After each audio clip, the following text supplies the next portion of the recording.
एक बार जरा broader market पर ध्यान देते हैं। रैली बहुत शानदार तरीके से आपको और तूल पकड़ती हुई दिख रही है। अब लक्ष्य निफ्टी का 9600 है। आपके सामने ऑलरेडी 16 मार्च के हाईस पर ये इंडेक्स चल रहा है 9586 के आसपास। अब दोहरा शतक आपको निफ्टी पर लगता हुआ दिख रहा है।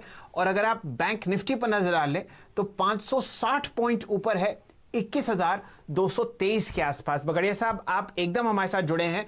सबसे पहले राय दीजिए निफ्टी पर। आज जो तेजी है वो अब तीसरे दिन आती हुई दिख रही है और कल एक्सपायरी है। क्या राय देंगे आप ट्रेडर्स को जिन्होंने कोई पोजीशन फिलहाल निफ्टी पर नहीं ले रखी है? शैल जी, अभी तो और तेजी देखने को मिलेगी। अभी आज जिस तरह का मूव देखने को मिल रहा है 9500 के ऊपर, जिस तरह से निफ्टी सस्टेन कर रहा है, उसको देखते हुए लगता है कि यहाँ से मूव और बढ़ेगा। 9500 के ऊपर अगर क्लोजिंग आ जाती है निफ्टी के अंदर तो फिर ये रैली एक्सटेंड होगी और ऊपर में हमें 9700 9800 तक का मूव देखने को मिल सकता है। कल एक्सपायरी वाले दिन भी तेजी का मूव ही देखने को मिलना चाहिए। जब तक अब इसमें फिजल आउट कुछ देखने को नहीं मिलता तब तक पोजीशंस को होल्ड करें, ट्रेडिंग स्टॉप लॉस का यूज करें। और अभी तो बैंक निफ्टी भी यहाँ से परफॉर्म करना बाकी है, तो मेरे को ऐसा लग रहा है कि कोई भी डिप आता है तो निफ्टी बैंक निफ्टी में लॉन्ग पोजीशंस बना के होल्ड करें। कल के दिन में भी एक अच्छा upside move Nifty bank Nifty में देखने को मिलना चाहिए। चलिए, ये राय आपको बैंक और निफ्टी पर मिल रही है। दोनों स्टॉक्स आपको, दोनों इंडिसेस आपको दिन के उच्चतम लेवल पर ट्रेड करते हुए दिखेंगे। और जैसा कि मैं आपको पहला बता रहा था, तीसरे दिन रैली इस पूरे हफ्ते आपको बुल्स का कमान बहुत अच्छी तरीके से दोनों इंडिसेस पर आता हुआ दिखा है। डायरेक्टर साहब, अगर आप इंट्राडे चार्ट दिखाएंगे तो पिछले 15 मिनट में, पिछले 1 घंटे में या सवा घंटे में हर कैंडल जो 15 मिनट का है वो आपको हरे निशान में आता हुआ दिखेगा। चलिए, ये बाजार का लक्ष्य आपके सामने है। एक और स्टॉक जहां पर आपको एक बहुत अच्छा मूवमेंट आता हुआ दिख रहा है वो है टाटा कॉफी। प्रदीप जी, जरा इसके आप आंकड़े देखिए। वॉल्यूम और प्राइस एक्शन शानदार है आपके सामने टाटा कॉफी पर। और अगर आप इसमें कल के आंकड़े देखें तो यहां पर जो डिलीवरी स्टैटिस्टिक्स थी वो बहुत अच्छी तरीके से आपके सामने थी, लगभग 4.25 लाख शेयर की। बेहतरीन वॉल्यूम और बहुत ज़बरदस्त प्राइस एक्शन आपके सामने लगातार दूसरे दिन टाटा कॉफ़ी पर चल रहा है। हमारे साथ फूरिया साहब जुड़े हुए हैं। सबसे पहले उनसे राय लेते हैं। 3% ऊपर आपके सामने टाटा कॉफ़ी और बिल्कुल तैयार है अपना 200 डीएमए तोड़ने के लिए। या देखिए, इसको मैं समझता हूँ जिस हिसाब से एक्यूमुलेशन हुआ है 200 डीमा तोड़ना चाहिए, लेकिन ऑन द अपसाइड में 77 से लेकर 79 ये एक जोन ऐसा है जहां पर उसने एक बैरिश गैप छोड़ा और काफी वक्त उसके नीचे बिताया है। तो मैं समझता हूँ जैसे इसके ऊपर ये स्टॉक निकल जाएगा 79 के ऊपर, फिर आपको एक अच्छी खासी रैली देखने को मिलेगी और उस रैली के जरिए पहले आपको 86 और उसके ऊपर 89 तक के भी लेवल देखने को मिल सकते हैं। 76 के पास में ये स्टॉक ट्रेड कर रहा है, तो मैं समझता हूँ जब तक 72 ये तोड़ता नहीं है तो इस ट्रेड का जो स्टॉप लॉस बनता है वो 72 का बन रहा है। तो आप यहां पर भी बाय कर सकते हैं, 79 पे अपनी पोजीशन को ऐड कर सकते हैं और for the upside target of 86 and then after 89।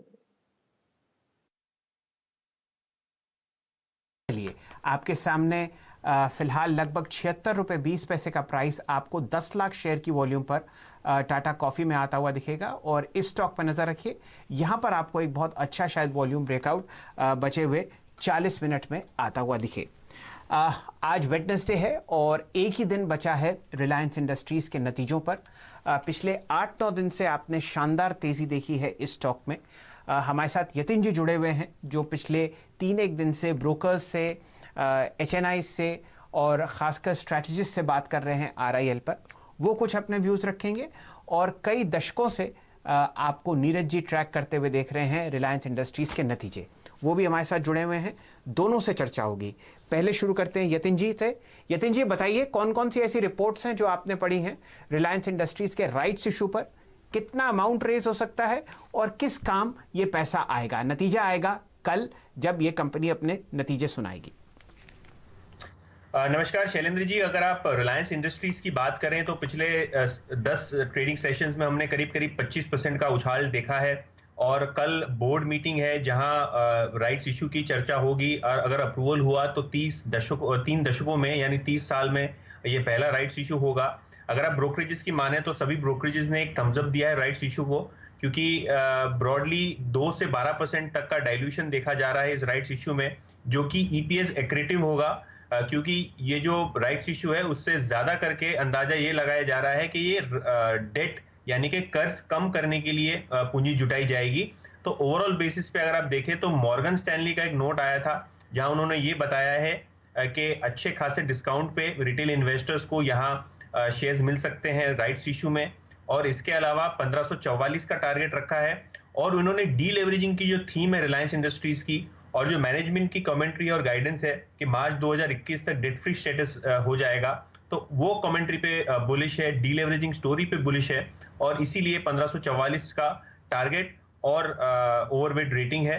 इसके अलावा अगर आप दूसरे ब्रोकरेजेस की बात करें, जो फेसबुक और जियो प्लेटफॉर्म्स की डील हुई है, वहां इनका ये मानना है कि जो जियो पे की पेनिट्रेशन होगी वो बढ़ जाएगी। इसके अलावा जो छोटे किराना व्यापारी हैं और एमएसएमईज हैं वो जियो पे यूज कर सकेंगे, जिससे जो क्रॉस सेलिंग अपॉर्चुनिटीज है और जियो की जो रेवेन्यूज है वो बूस्ट हो जाएगी।